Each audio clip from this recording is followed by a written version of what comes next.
Guys, so what we've got going on here is all of the pieces that are going to be for this airplane. Now, as you can see, I have two sets of wings out here, but it's because this is going to be a biplane. This is the bottom wing, and this is the top wing, and they will sit just about like that. One over top of the other, one slightly ahead, one slightly back. This is actually going to be a really nice flying design. One of the reasons I like a biplane for an indoor-outdoor plane is a couple of things. One big reason is the fact that because I have more lift, and I'm carrying the exact same weight relatively. The only difference is the wing. Well, the extra wing generates so much lift, especially in this case, given that it's a bigger wing than the original one was going to be. This will give it a lot more lift, which means I won't need a VG package, and the plane will still fly slow very well. But because I don't have a VG package and I don't have a crazy amount of lift, when I hit the throttle and want to fly outside, this will work very well for that.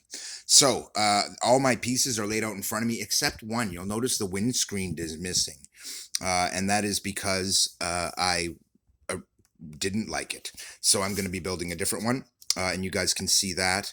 This is the old landing gear. I decided not to go with this type of landing gear. In fact, by the time I glue it all together, it is light, very light, but I am adding a tiny little bit of weight to this. One of the reasons I am is because with only one servo and a really tiny 1 gram receiver, the electronics package in this aircraft is very, very light. And so it's good to sling a little bit of weight under the aircraft with this type of setup.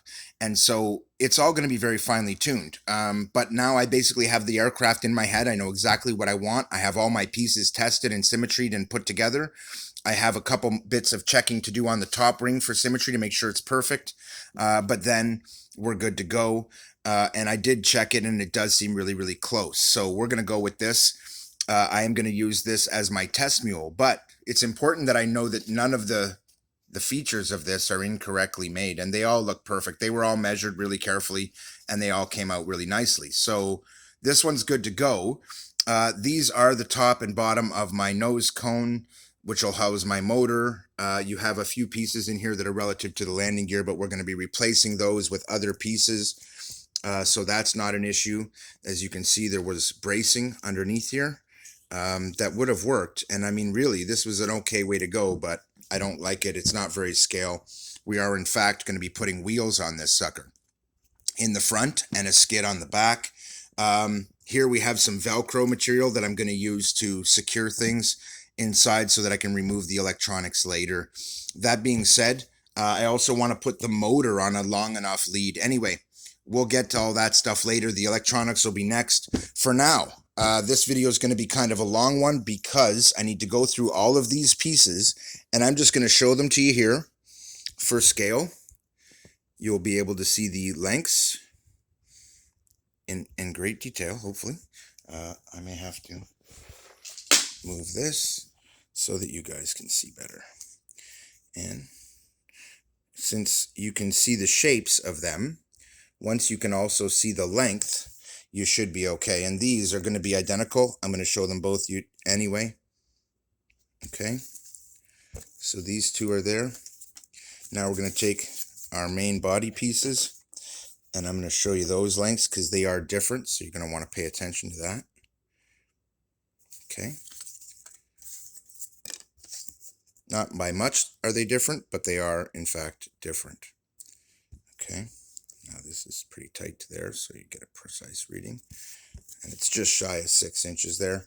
And as I cannot show you the wing measurement on a whole, I have to show it to you in halves. So there's that. And at the same time, you can clearly see here that if we have just over 5 inches, or in this case, just under 5 inches, this one is under 10 inches. It's basically 9 3/4 for this wing. This one, because we're looking at 5.5 inches, almost 5.5 there, we're looking at 5.4, you can see that it'll be 10.8, which makes it just under 11. So with just under 10 and just under 11-inch wings, it's actually going to be a really, really nice layout. I'm going to show you these other pieces just so you can get an idea of their size.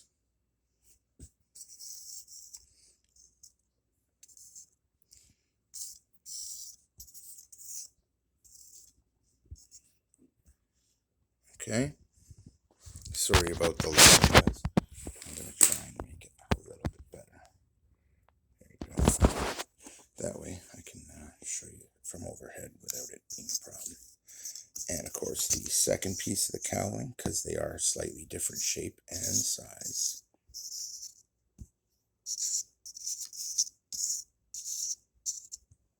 Okay. And then the side panels for the doors, which I can show you, but will probably get remade. But right now, this is where they stand. Little 1-inch pieces.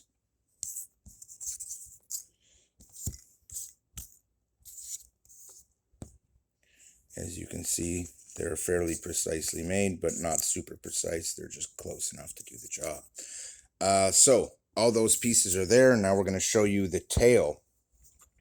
And the tail is actually really important to show you the length. And this will help you guys figure out the proportions and angles too. Hopefully, seeing this the way it is.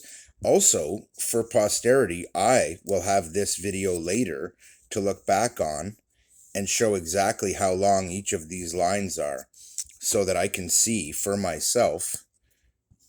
This is a great way to do it, guys. You just measure the length of each of these. And if you have the lengths right, believe it or not, you have the angles right too.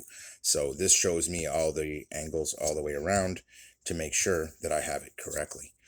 So now we're going to do the same with this feller. And with this one, you want to be careful and go right to the tip and make sure it's touching the edge firmly. And now go right out to the tip again and make your mark here. So you're looking at 3.6. So we're going to show you some width here.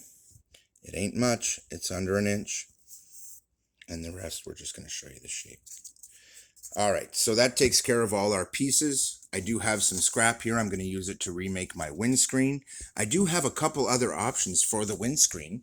If I end up finding this is not nose heavy enough, one of the reasons I decided to wait till the end to remake the windscreen is I'm going to experiment with some different materials.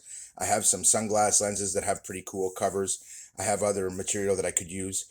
We'll see. Right now I'm trying to keep it light though, so I'm probably just going to do it out of foam.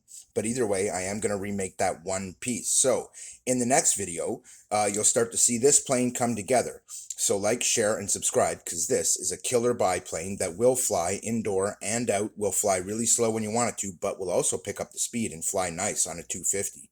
Fly it on a 200, it'll be fairly controllable inside. It won't be too crazy fast. You might think, as long as the throttle's low, that'll be the case. But this sucker's going to make 100 grams of thrust, and it's under 20 grams. You do the math.